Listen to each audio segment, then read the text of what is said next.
جاتی ہے۔ تو امام جلال الدین سیوطی رحمۃ اللہ علیہ انہوں نے کتاب بھی لکھی ہے تصوف کے اثبات اور طریقہ شاذلیہ کے اصولوں پر، امام جلال الدین سیوطی میں، اور بطریق منام امام جلال الدین سیوطی میرے شیوخ میں سے بھی ہیں۔ براہ راست خواب میں انہوں نے 15 سال مجھے اپنے گھر میں ٹھہرا کے پڑھایا ہے۔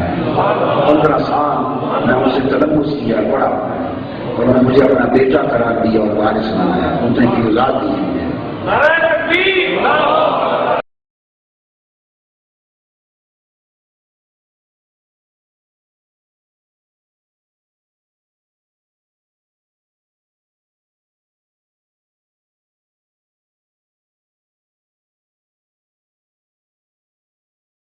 میری حنفیت کا عالم تو یہ ہے کہ میں نے تو عالم رویا میں کوئی 15-20 سال کے لگ بھگ کا عرصہ امام اعظم رضی اللہ تعالیٰ عنہ کی شاگردی کی، آپ سے پڑھا ہوں عالم رویا میں، براہ راست تلمذ کا شرف ملا ہے عالم رویا میں بطریق منام۔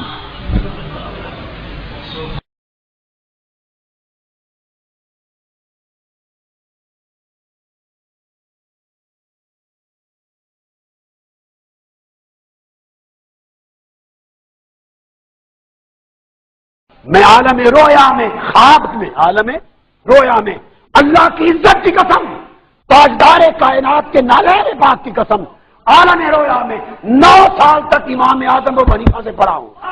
اگر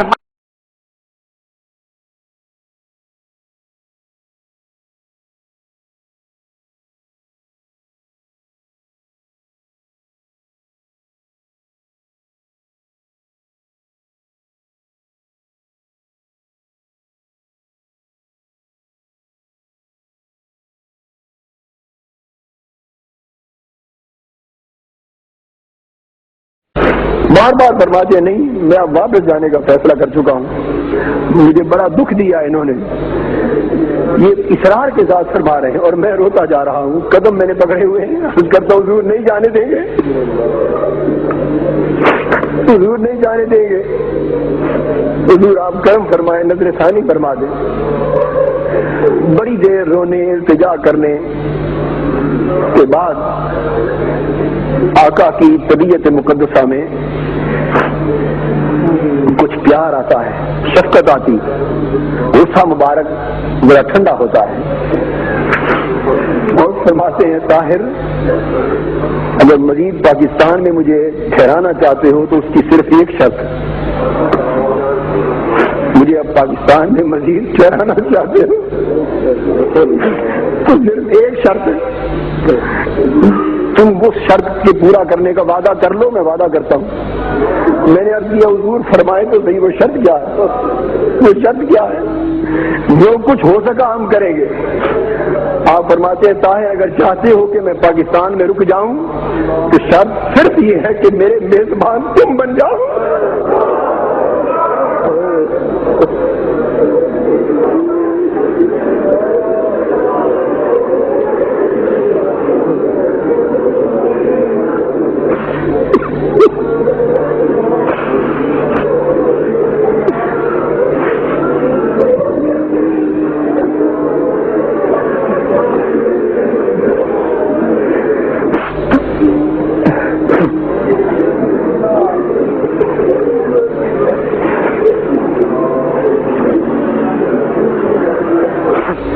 میرے میزبان تم بن جاؤ۔ پھر رکتا ہوں یہاں، میں عرض کرتا ہوں آقا مجھے انکار نہیں، بڑی سعادت ہے پر میں اس قابل کا میں تو بڑا کمزور اور ناتواں آدمی ہوں، حضور میں میزبانی کیسے کر سکوں، مجھ سے کیسے میزبانی ہوگی؟ فرماتے ہیں بس شرط ایک ہے، تم مجھ سے وعدہ کر لو، مجھ سے وعدہ کر لو میری میزبانی کا، تو تنہا تم وعدہ کر لو پھر میں رکنے کا وعدہ کر لیتا ہوں۔ میں رو رو کے ہاتھ جوڑتا ہوں عرض کرتا ہوں حضور میں نے آپ سے وعدہ کر لیا، میں میزبان بنتا ہوں حضور کا۔ فرماتے ہیں طاہر تم نے وعدہ کیا تو میں بھی وعدہ کرتا ہوں کہ رک جاتا ہوں۔ اور فرمایا کہ میں مزید 7 دن اپنا قیام پاکستان میں تمہارے کہنے پہ وہ کر لیتا ہے، 7 دن مزید رہوں گا یہاں۔ کتنا؟ فرمایا 7 دن مزید یہاں رہنے کا وعدہ کر لیتا ہوں۔ اب میں کچھ نہیں کہہ سکتا کہ اس 7 دنوں سے مراد کیا ہے، یہ کتنی مدت ہے یہ وہی جانتے ہیں، اس کی تفصیل معلوم نہیں ہے مجھے۔ 7 دنوں سے مراد کتنی مدت ہے؟ فرمایا 7 دن میں رکتا ہوں تمہاری میزبانی میں۔ ان کا حضور مجھے منظور پر یہ کیسے ہوگا سب کچھ؟ فرمایا تمہیں عہد کر لو بس سب انتظام ہو جائے، سب انتظام ہو جائے۔ پھر مجھ سے فرماتے ہیں ایک بات اور وعدہ کرو مجھ سے، میرا ٹھہرنے کا انتظام بھی تم نے کرنا ہوگا، میرے کھانے پینے کا انتظام بھی تمہارے سپرد ہوگا، پاکستان میں جہاں کہیں آؤں گا جاؤں گا وہ ٹکٹ اور انتظام آمد و رفت بھی تمہارے سپرد ہوگا، اور جب واپس مدینہ جانا ہوگا تو مدینے تک کا ٹکٹ بھی تم لے کر دو گے، یہ سارا انتظام تمہارے سپرد ہوگا، یہ وعدہ کر لو۔ میں نے عرض کیا حضور یہ سارا وعدہ ہو گیا۔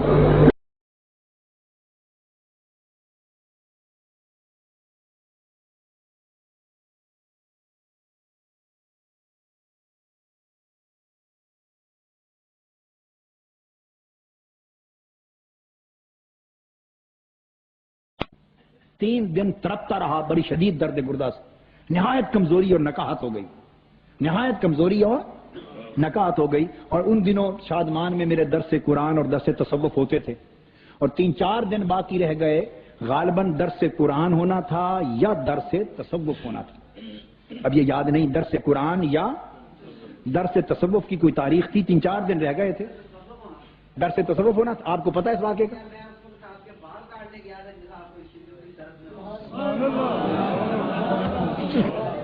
یہ خجام ہیں، بتا رہے ہیں کہ جس وقت کی آپ بات کر رہے ہیں اس درد میں آپ تڑپ رہے تھے، میں آپ کے بال کاٹنے گیا تھا، اور بتاتے ہیں کہ درس تصوف ہونا تھا۔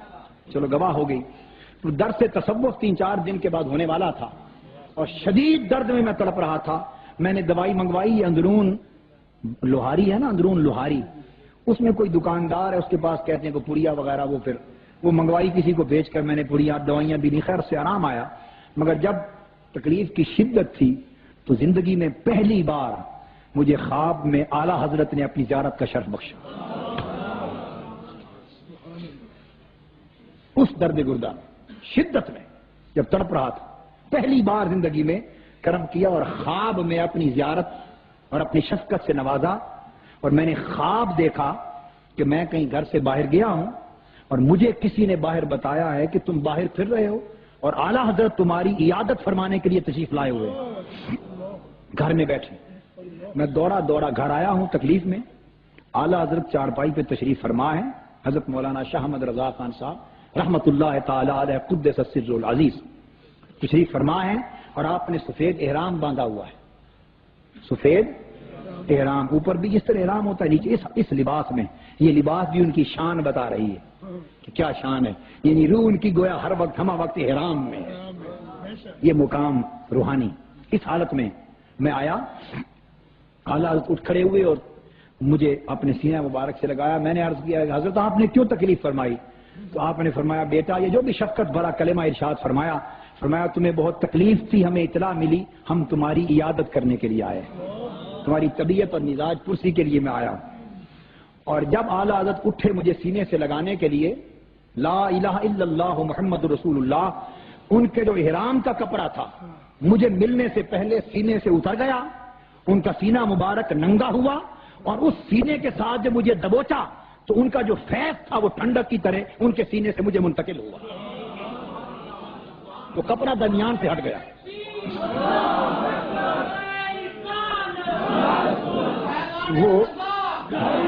وہ کپڑا احرام کا جو درمیان سے ہٹ گیا نا، یہ علامت تھی کہ ہم نے صرف پوچھنے ہی نہیں آئے ہم فیض دینے کے لیے آئے ہیں۔ اور اس کے بعد ہم بیٹھ گئے۔ میں نے عرض کی حضرت آپ کی واپسی کب ہوگی؟ بریلی شریف کب واپس تشریف لے جائیں گے؟ تو میں نے اس لیے قسم کھائی تھی اور کہا تھا جو جھوٹ بولے اس پر خدا کی لعنت۔ اعلیٰ حضرت نے شفقتاً فرمایا کہ میں 2-3 دن کے بعد جو درس ہونے والا تھا نا تصوف، فرمایا میں رہوں گا تمہارے درس میں شریک ہو کر سن کر پھر جاؤں گا، تمہارے درس میں شریک ہو کر پھر جاؤں، 3 دن درس تک میں رہوں گا۔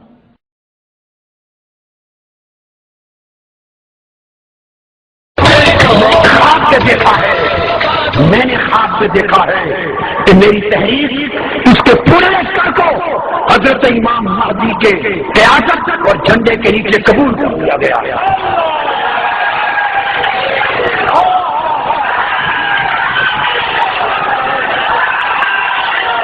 مبارک ہو تمہیں، تم قبولیت پا چکے ہو،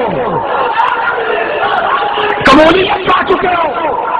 میں نے خواب سے دیکھا، دکھایا گیا کہ میری تحریر میں منہاج القرآن مصطفی انقلاب کا جھنڈا میرے ہاتھ میں ہے اور میری تحریر کے لاکھوں کارکنوں کا لشکر میرے پیچھے ہیں، اور اجازت دی گئی کہ آؤ طاہر القادری اپنے پورے لشکر کو لے کر امام مہدی کی غلامی میں قبول کر لیا گیا ہے۔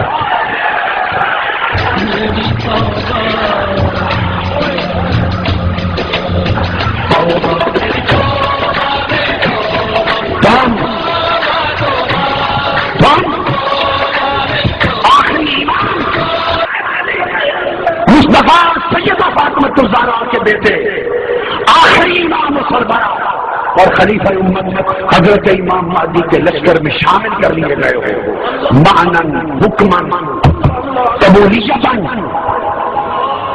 اور پھر میں نے خواب میں دیکھا اسی میں جب آپ قبول ہو گئے، مختلف قائد اپنے اپنے دستوں لشکروں کو لا رہے تھے جن کو قبولیت کا عزت مل گیا تھا اور امام مہدی کے جھنڈے کے نیچے جمع ہوتے جا رہے تھے۔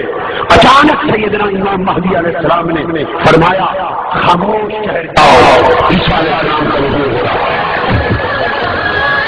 کسی نے یہ خواب رہا، کسی نے عیسیٰ علیہ السلام ان کی زیارت ہوئی، ان کو تعارف کرایا گیا اور یہ پورا لشکر پھر سیدنا عیسیٰ علیہ السلام کی قیادت اور امام مہدی علیہ السلام کی قیادت میں اپنے پورے لشکر سے لے کر دجال اور باقی تعلیم ہو گئے اور آقا آپ کے کتوں کی قطار کی بیٹھنے کے قابل نہ تھا، مگر یہ آپ کا کام کیا ہے؟ اسے اور نئی تحریک کے سب سپاہیوں کو قبول کر کے اپنے لاڈلے امام مہدی کے جھنڈے کے نیچے جمع کر دیا۔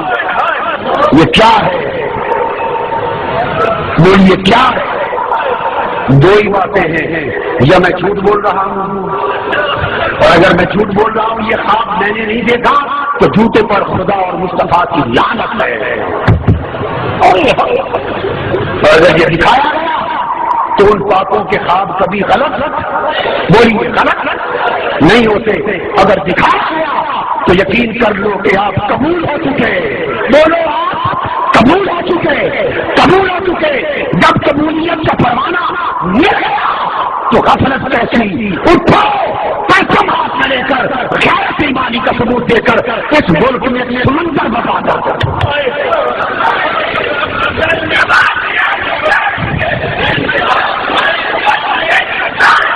اس خواب کا مطلب اور معنی یہ ہے کوئی بدبخت غلط تعبیر نہ کرے، غلط تشریح نہ کرے، زبان درازی نہ کرے۔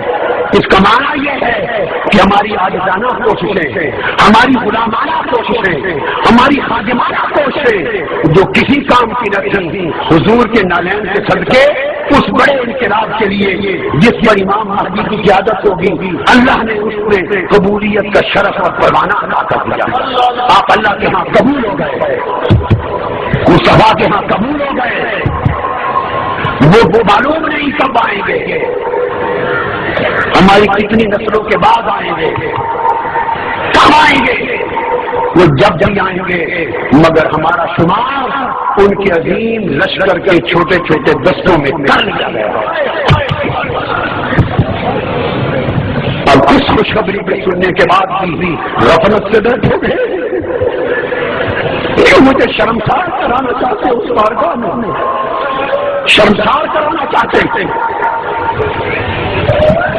اگر آپ اس انقلاب کے لیے خود تیار نہیں ہوتے، تن من دھن نہیں لٹاتے، اپنا کردار نہیں بدلتے، اپنی قبیلوں کو سجدوں کے لیے نیچے نہیں کرتے، اس کے دامن نہیں چڑھاتے اور قربانیاں نہیں دیتے، دوسروں کے ساتھ اچھا اخلاق نہیں رکھتے، خاندان کی طرح رشتہ مواخات نہیں بناتے، اگر اس کام کے لیے تیار نہیں ہے تو مجھے بتا دو، میں پھر سرزمین پاکستان چھوڑ کے کہیں اور ہجرت کر جاؤں، بتا دو مجھے، پھر میں کہیں اور ہجرت کر جاؤں۔ تو اللہ کی بارگاہ میں عرض کروں، مولا پاکستان والوں کو میری ضرورت نہیں ہے،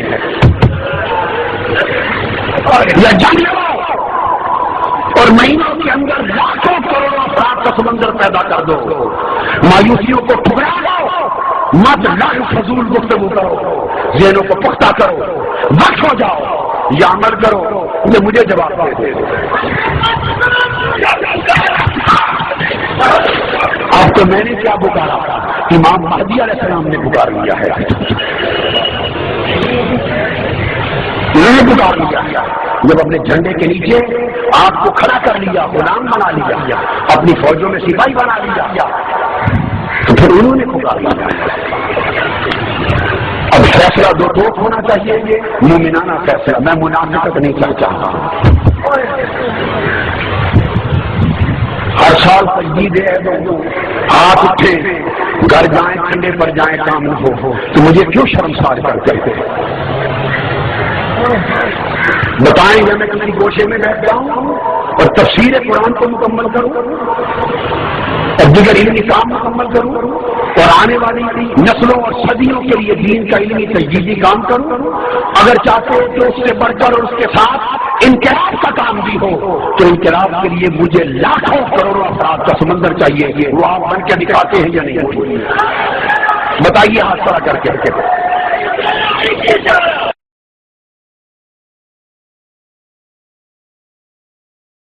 رہے گا، اور یہ خوشخبری سنا دیتا ہوں آپ کو، یہ خوشخبری سنا دیتا ہوں، اس سے زائد بات آپ لوگوں کو پبلکلی کہنے کی اجازت نہیں ہے۔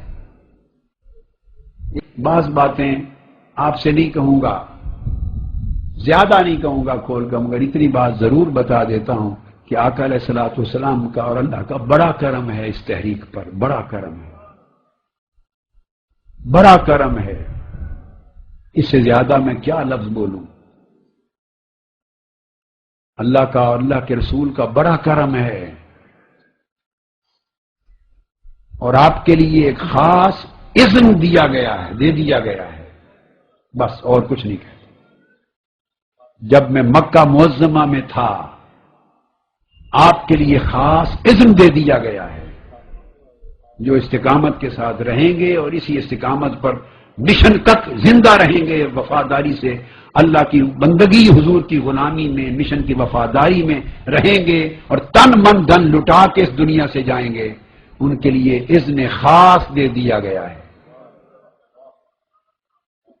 ایک ایسا اذن خاص جس کا تذکرہ، جس کی دلیل بخاری، مسلم، ترمذی، ابو داؤد، آقا کی سب کتب حدیث میں آئی ہے، اس میں سے ایک اذن خاص آپ کے لیے عطا ہو گیا ہے۔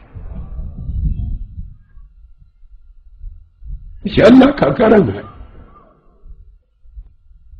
ہمارے اعمال اس قابل نہیں ہیں۔